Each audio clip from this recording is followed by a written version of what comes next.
O ito na tayo sa Shell, dito sa Macy lang. Papataas ko lang para makita natin kung may tulo or kung ano man.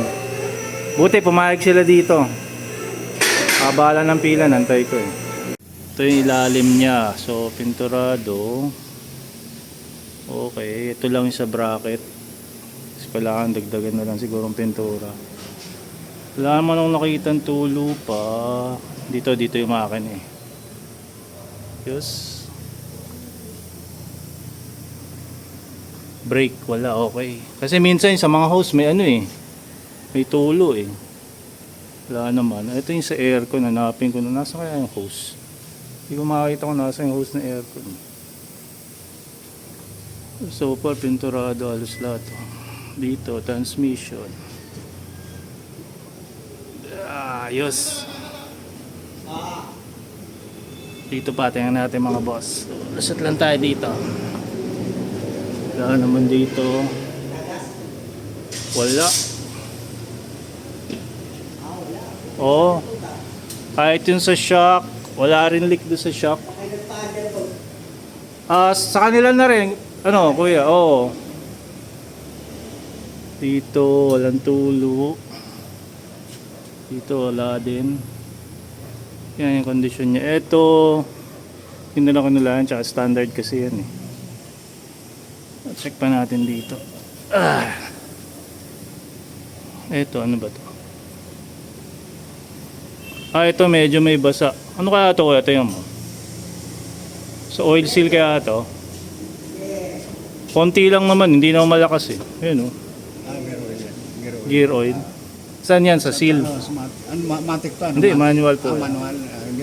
Pero wala akong nakitang tulo. Ano lang talaga parang dito. Pero basa eh. Mas maganda yan kung ano. Wala talagang tulo. Oil seal dyan. Yan na lang ipapakita ko sa kanila next time. Tapos to ano pa. Ito yung gas tank eh. Maayos naman. Ito parang bago pa nga yan dito eh. Sa makina wala rin akong pansin tulo. Ayan yung EPS nya. Yan. Nahanap ko yung sa ano eh, aircon, hindi ko makita yung hose eh. Ito yung sa makina. Ito yung sa bago din yung oil filter. Nasa yung drain plug nito. Hindi ko rin makita kung nasa yung drain plug. Yung mga ano ko kuya belt, no? Check mo kung tingin mo, pwede pa yan? O kailangan na rin palitan? Okay pa to. Okay pa yan? Tutunog naman yan pag kailangan palitan, no? So far wala tayong nakita mga masyadong tulo. Yun lang, isa lang dito. To. Gear oil to. Yan lang. Ito yung drain plug niya sa transmission oil. To. So dito lang. Hindi naman malakas yung ano tulo. So papalitan to ng seal, no? Oil seal. Ito, yan napansin ko. What else pa? Yun lang. Wala na. Diyan kuya, wala ka napansin na kakaibang tulo. Wala, no? Ito yung sa aircon na yun. Hanapin ko lang yung hose dito eh. Hindi ko makita kung nasan yung ano eh. Yung parang drain hose na aircon. So yun yung condition niya. Oo. Doon yun sa iba makikita eh. Dyan lang yun, oo. Dito kasi hindi mo makita yung mga nakakalay. Parang yung radiator fan pa, ang brand new pa yung linis eh. Linis, bago pa yun dito. Linis pa eh. No? O yan, ayos na. Pwede na ako umuwi tay. At least ito lang nakita ko. Tsaka hindi ganun kalakas, mahina. Ayan, parang nawala na nga tayo. Ayan o, ba't ganun?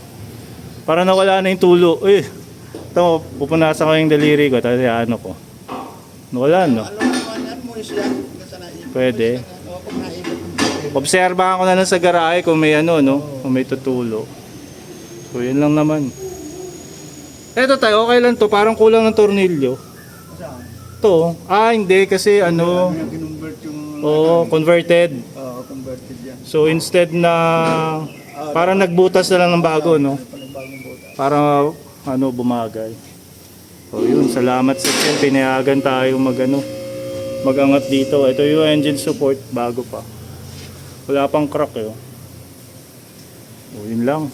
Larga na ako, no oras na. Okay na tay, pwede na natin baba ito. Gusto ko lang makita yung pang ilalim, tapos shinare ko na lang din sa mga katropa eh. Tapos ito, pipinturahan na lang siguro to. Pintura ng conversion. Oh, ito yung ano eh. Oh, ito yung bracket eh.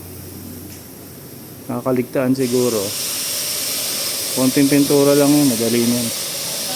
Ayos. Papa full tank na rin ako, tsaka papaangin. Para malambot to, hindi kaya butas to. Yun oh.